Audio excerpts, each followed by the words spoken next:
అపోస్తల కార్యము 20వ అధ్యాయం 9వ వచనం.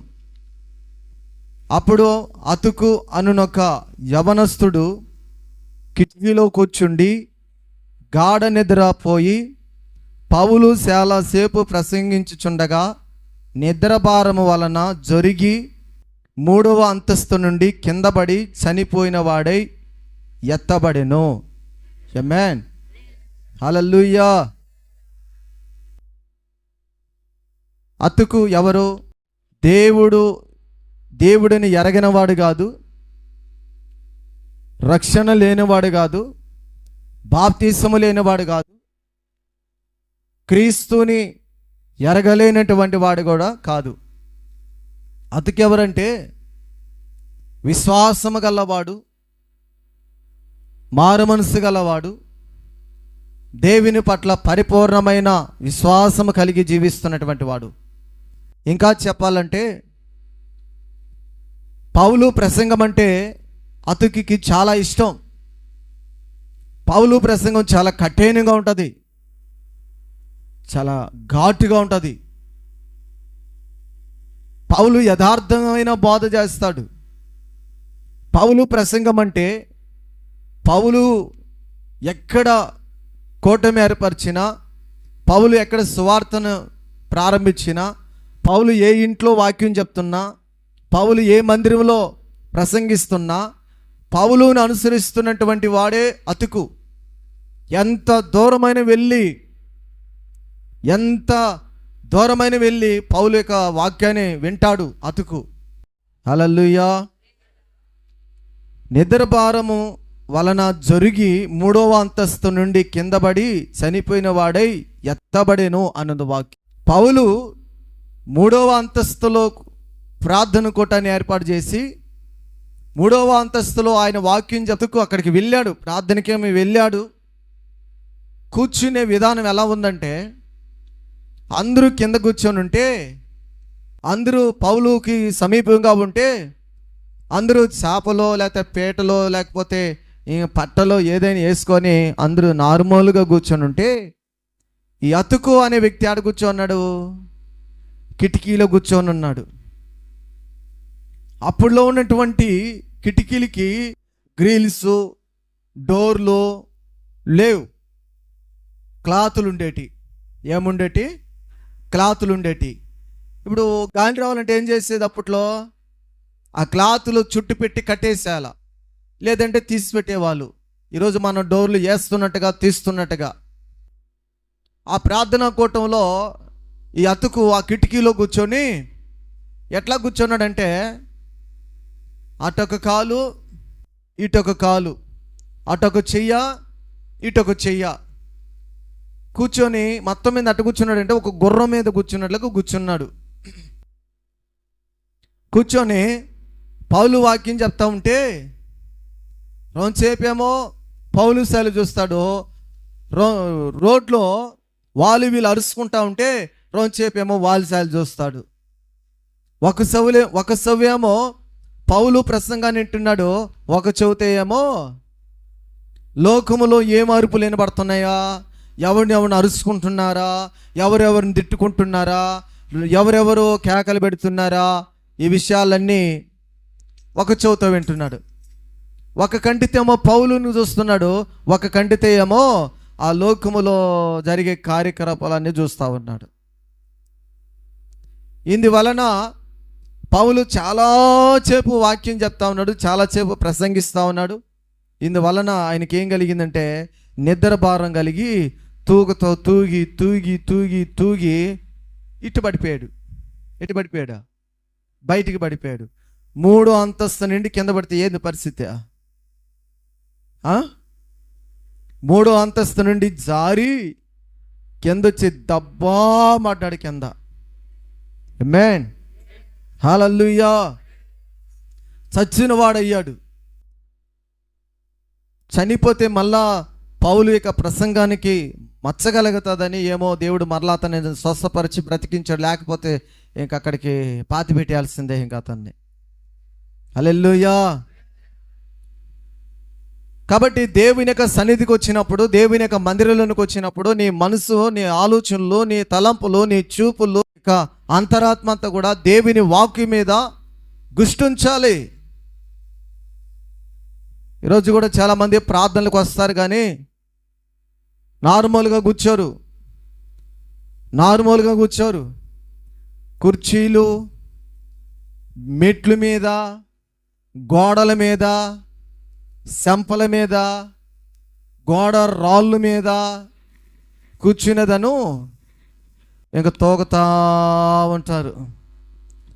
ఇంట్లో బంగారులైన మంచాలు ఉంటాయి, పరుపులు ఉంటాయి, ఇంకేముంటాయి, దివానా సెట్లు ఉంటాయి, ఏసీలు ఉంటాయి, కూలర్లు ఉంటాయి, ఫ్యాన్లు ఉంటాయి, చక్కగా ఇల్లు ఉంటుంది. అక్కడ నిద్రపోయేదానికే వస్తారేమో చర్చిలోకి. ఏమే దేనికి రావాలండి చర్చిల్లో? దేనికి రావాలండి? ఏ మందిరమైనా సరే నిద్రపోయేదానికి ఇదొక స్థలం అని రాశారా? ఇది నిద్రపోయేదానికి ఒక స్థలము, నిద్రపోండి చెప్పారు. ఇక్కడ ఒక నాముగాదు క్రైస్తవుడు నాకేం చెప్పాడంటే, సింతారెడ్డిపాలెం ఆనందరావు చర్చికి మేము వెళ్తున్నాం సంపూర్ణ రాత్రి ఉపవాస ప్రార్థనకి. ప్రతి నెల 17వ తారీఖుకి మేము అక్కడికి వెళ్ళాలి. వెళ్తున్నప్పుడు చాలా నెలలు వెళ్ళాం. రోజు ప్రతి నెల మిస్ అయ్యేదిలా పోతా ఉండేవాళ్ళమి. వాడు ఇది నాకు చెప్పాడు చూడు, వాడు వచ్చి నాతో ఏమన్నాడంటే, ఒకసారి ప్రతీ నెల పోతున్నట్టు కదా మీరు అన్నాడు. పోతున్నాం అన్నా. పోయి ఏం పొందుకున్నారు అక్కడ అన్నాడు. ఎందుకు ప్రయోజనం అన్నాడు. ఒక దినమైనా దేవుని సన్నిధి గడిపితే, ఒక రాత్రి అయినా దేవుని సన్నిధి గడిపితే ఆశీర్వాదం పొందుకుంటామేమని వెళ్తున్నామంటే, అక్కడికి పోవాలంటే అట్టబావులు తెలుసా, అక్కడ ఉన్న రూల్స్ చెప్తా నేను అన్నాడు. పోయేసి తెల్లవదురు పాటలు పాడి ప్రార్థన చేసి ఇంటికి వచ్చేస్తే ఏం ఆశీర్వాదాలు ఉన్నాయి మీకు? అట్ట కాదు. అక్కడికి పోయినప్పుడు 12 గంటల దాకా మేలుకొని ఉండాలా, 12 నుంచి నిద్రపోవాలా. ఏమంట? 12 గంటల నుంచి నిద్రపోవాలంట. నిద్రపోతే అప్పుడు కనపడతాడంట దేవుడు. మేమంతే అంటున్నాడు. మళ్ళీ మేము 12 దాకుండేది, 12 గంటల నుంచి నిద్రపోయేది. అప్పుడు పడేది మాకు దర్శనాలు. మీరేమో తెల్లవదును మేలుకొని వస్తున్నారు, ఏం పడతాయి మీకు దర్శనాలు అంటారు. అక్కడేమో వాలంటీర్లు నిద్రపోయే వాళ్ళని మొహం మీద నీళ్ళు చల్లి లేపుతుండ్రు. ఆయన చెప్పకూడదా? జయకుమార్ ఆనందరావు చెప్పకూడదా? 12 గంటల నుంచి నిద్రపోండి, దేవుడు కనపడతాడు మీకు అని చెప్పకూడదా? బైబిల్ చదువుకున్న వాళ్ళకంటే బైబిల్ తెలియని వాళ్ళు తెలివి ఎట్టుందంటే మహా తెలివి ఉంది. బైబిల్ చదివితే దేవుని పట్ల ఎలా ఉండాలి, ఎలా నడుచుకోవాలి, ఎలా ప్రవర్తించాలి, ఎలాగ దేవుడితో పెనుగులాడాలి, మన బ్రతుకులేంట, మన జీవితాలేంట అర్థమవుతాయి. పాటలు పాడేదాకా మేలుకొని ఉంటారు. వాక్యం అనగానే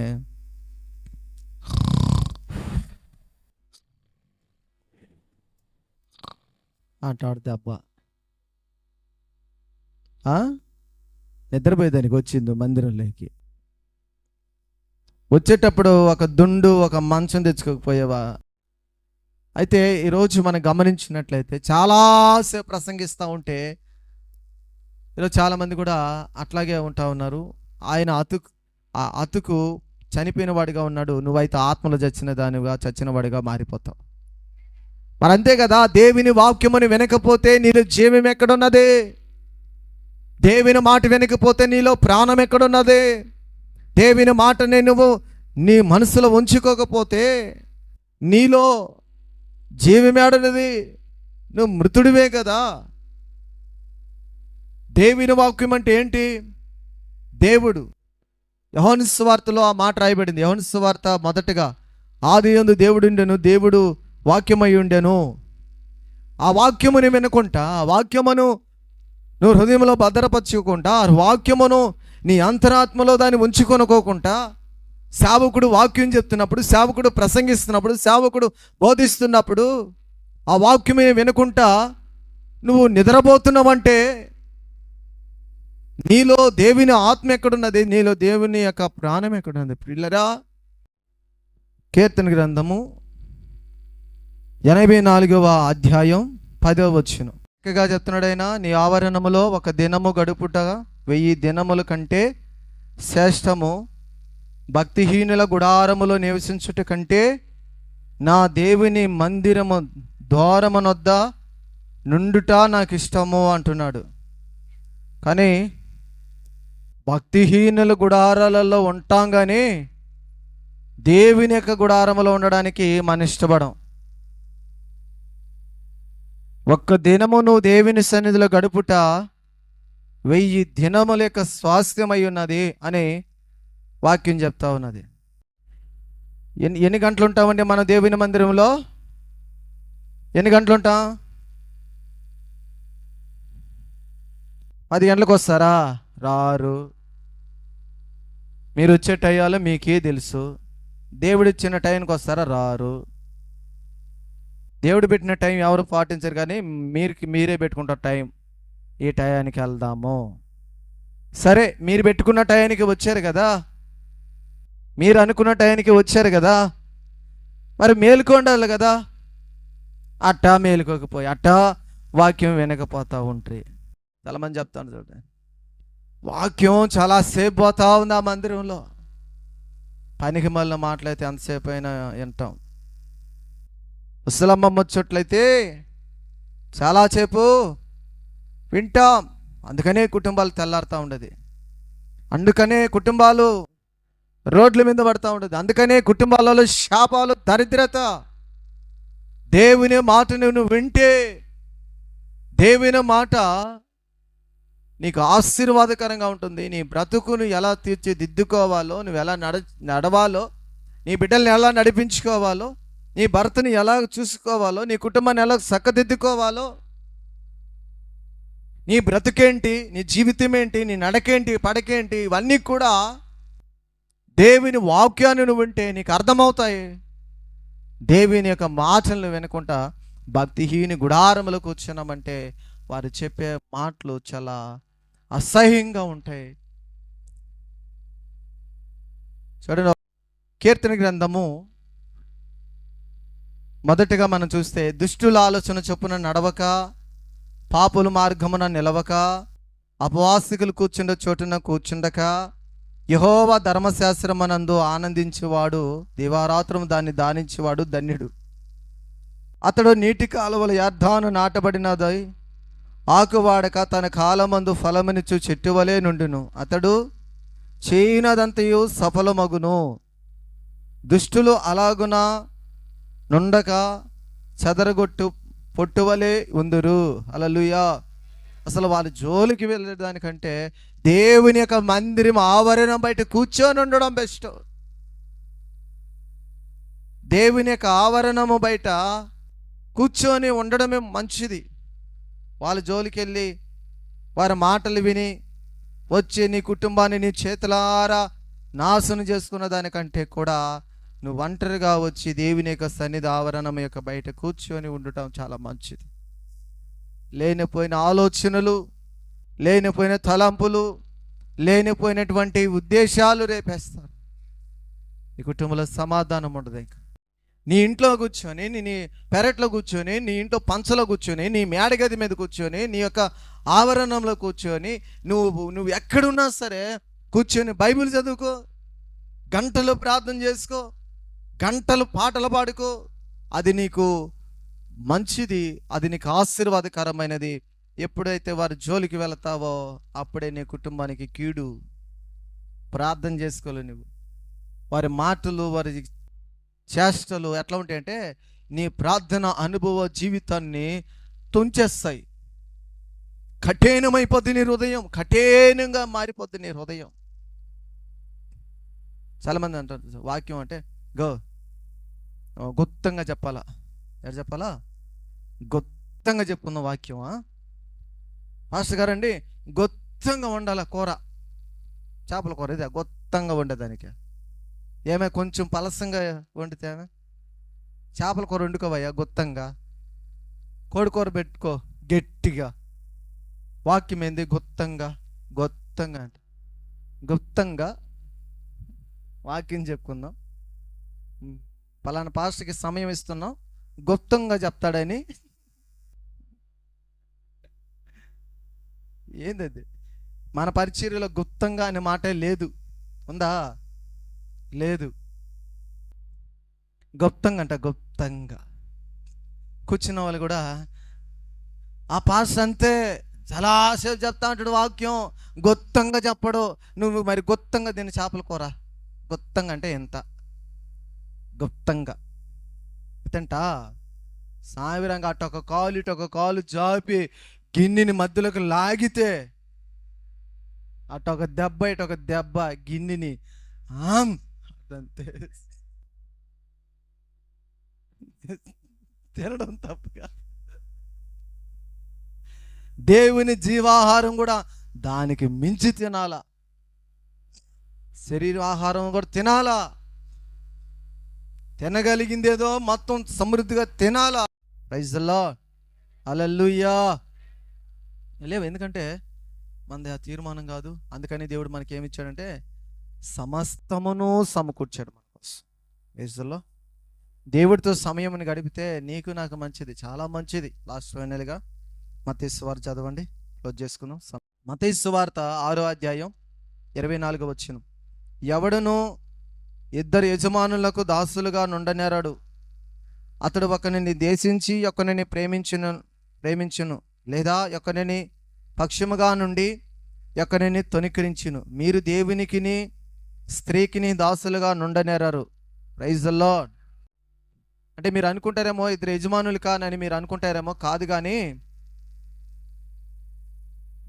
అంటే పాపానికి దేవునికి దాసులై ఉండలేం. పాపానికి దాసులుగా ఉంటే పాపం దేవునిలోకి రానీదు.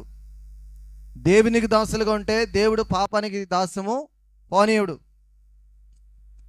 ఎట్లా చెప్పుకుంటూ పోతే మనం ఇద్దరికి దాసులుగా ఉండలేం. ఎవరి తొట్టైనా ఒక తొట్టు ఉండాలా. ఎవరి పక్షమైన ఒక లోక పక్షమైన ఉండాలా, లేదనుకుంటే దేవుడు పక్షమైన ఉండాలా. లోక సంబంధిగా ఉండాలా, లేదా దేవుని సంబంధిగా ఉండాలా. విశ్వాసగైనా ఉండాలా, లేకపోతే లోకములైన ఉండాలా. ఒక్కొక్క సమయంలో నునివెచ్చనైన జీవితం ఉండబాక అన్నాడు. ఉంటే శరీరానికి బానిసలుగా ఉండాలా, లేదనుకుంటే దేవుడికే బానిసలుగా ఉండాలా. ఇద్దరికి ఉండాలంటే కుదరదు. ఏ రకంగానూ మనం ఎదగలేము, ఏ రకంగానూ మనం ఆశీర్వాదం పొందుకోలేము. కాబట్టి ఎవరికైనా ఒకరికే దాసులుగా ఉండాలి మనం. పాపం చేయవాడు పాపానికి దాసుడు. పాపం చేయవారు పాపానికి దాసులు. ధనమును నమ్ముకున్నవాడు ధనానికి దాసుడు. శరీర సంబంధి శరీరానికి దాసులు. మరి కూర్చున్నటువంటి మీరందరూ కూడా దేనికి దాసులు అనేది ఒకసారి మీరు ఆలోచించుకోవాలి. నేనైతే యేసుక్రీస్తుకి మాత్రమే దాసును. అందుకని ప్రతి సమయంలో ప్రతి సందర్భంలో దేవునిలో వేగ్రమై ఉంటాను, దేవుని కోసం ప్రయాసపడేవాడిగా ఉంటాను, దేవుని వెతికేవారిగా ఉంటా ఉన్నాం. అది మీరు చూస్తూ ఉన్నారు ఈరోజు. నేను మాటలో కాదు కానీ మీరు చూస్తూ ఉన్నారు. అది ఎవడను ఇద్దరు యజమానులకు దాసులుగా ఉండలేరు. ఇంకా మీకు క్లారిటీగా చెప్పాలంటే, ఇప్పుడు ఒక యజమానుడి కాడ నువ్వు అప్పు తెచ్చుకోవాలి పని చేస్తానని, ఇద్దరు కాడ తెచ్చుకుంటే ఎట్టుంటుంది, ఒకరి కాడే తెచ్చుకుంటే ఎట్టుంటుంది? ఇద్దరు కాడ తెచ్చుకుంటే ఇద్దరు కాడ చెరువు 10,000 తెచ్చుకున్నాం అనుకో, ఏంది మందలా? ఏం చేస్తారు? ఈయనకి చేస్తావా? ఆయనేమో అదే టైంకి రమ్మంటాడు, ఈయన కూడా ఇదే టైంకి రమ్మంటాడు. ఆయనేమో రేపు రమ్మంటాడు, ఈయన రేపు రమ్మంటాడు. ఆయన మధ్యాహ్నం రమ్మంటాడు, ఈయన మధ్యాహ్నం రమ్మంటాడు. ఆయన సాయంత్రం రమ్మంటాడు, ఈయన సాయంత్రం రమ్మంటాడు. ఆయన నైట్ రమ్మంటాడు, ఈయన నైట్ రమ్మంటాడు. ఎవరికి కూడా నువ్వు ఇద్దరికి పనివాడిగా ఉండడం జరగదు, ఇద్దరికి నువ్వు నమ్మకంగా ఉండడం జరగదు, ఇద్దరికి దాసులుగా ఉండడం జరగదు. కానీ ఉంటే ఒకరికే ఉండాలా, ఆ ఒక్కరికి ప్రభుని యేసుక్రీస్తుకి మాత్రమే ప్రియులై ఉండాలి. యేసుక్రీస్తుకి మాత్రమే మనం బిడ్డలమై ఉండాలా. యేసుక్రీస్తుకు మాత్రమే పనివారిగా ఉండాలా. యేసుక్రీస్తుకు మాత్రమే మనం పరిచర్య చేసేవారిగా ఉండాలా. లోకానికి దేవునికి లోకానికి ఉంటే మరి అది దేవుడి వల్ల దీవించబడలేవు, లోకం పరంగా వృద్ధి చెందలేవు. ఈరోజు క్రైస్తవులు అనేటువంటి వారు కూడా అలాగే ఉన్నారు. ఆదివారం ఒక రోజేమో యేసు బిడ్డ, సోమవారం నుంచి శనివారం దాకా ఆదివారం ఒక రోజేమో దేవుడి బిడ్డ. ఒప్పందం. ఆదివారం ఒక రోజే పోతా చర్చికి, తీర్మానాలు పెట్టుకుంటా కొంతమంది. కుటుంబ ప్రార్థనకి పోను, ప్రమాణం, తీర్మానం అంట. ఉపవాస ప్రార్థనకి పోను, ఆదివారం ఒక రోజే వస్తాను, మిగతా రోజులంతా లోకంలోనే ఉంటాను, నీకు మాటిస్తున్నాను. అప్పుడు కొమ్ములోడు ఏం చేస్తాడంటే, సోమవారం నుంచి శనివారం దాకుంటావా, ఆదివారం రేపు చర్చికి వెళ్ళాలనుకుంటా, శనివారం నైట్ చర్చికి వెళ్ళాలా అంటలా. అప్పుడు వాడు వస్తాడు. 7 రోజులు ఉన్నవాడు ఒకరోజు వదులుతాడు. నిన్న ఏదో ఒక పని తీసుకొస్తాడు. ఎందుకంటే ఆ రోజు కూడా నేను బానిడు, ఎందుకంటే నువ్వు వాడికి దాసుడిగా ఉన్నావు కాబట్టి, దాసురాలుగా ఉన్నావు కాబట్టి. 7 రోజులు వాడితో సావాసం చేసి 7వ రోజు, 6 రోజులు వాడితో సావాసం చేసి 7వ రోజు దేవుడి మందిరంకి రావాలంటే ఆ దాసుడు ఒప్పుకుంటాడా? లేదు. ఆదివారం కూడా నాతో నువ్వు ఉండాలా, నాతో నువ్వు ఉండాలా. యజమానుడైతే ఏమంటాడు?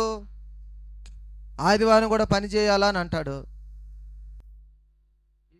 ఏమంటాడు? ఆదివారం కూడా నువ్వు నాతో ఉండాలా. నువ్వు చర్చికి వెళ్ళిపోతే నాకు తోడెవరా? ఇద్దరం కలుసుకొని టీవీ చూద్దాం ఇంట్లో, ఇద్దరం కలుసుకొని టీవీ చూద్దాం. నువ్వు చర్చికి వెళ్ళిపోతే నాకు ఫ్రెండ్స్ ఎవరా? నాకు తోడెవరా? నువ్వు చర్చిలోకి వెళ్ళిపోయి యేసయ్య ముందర కూర్చొని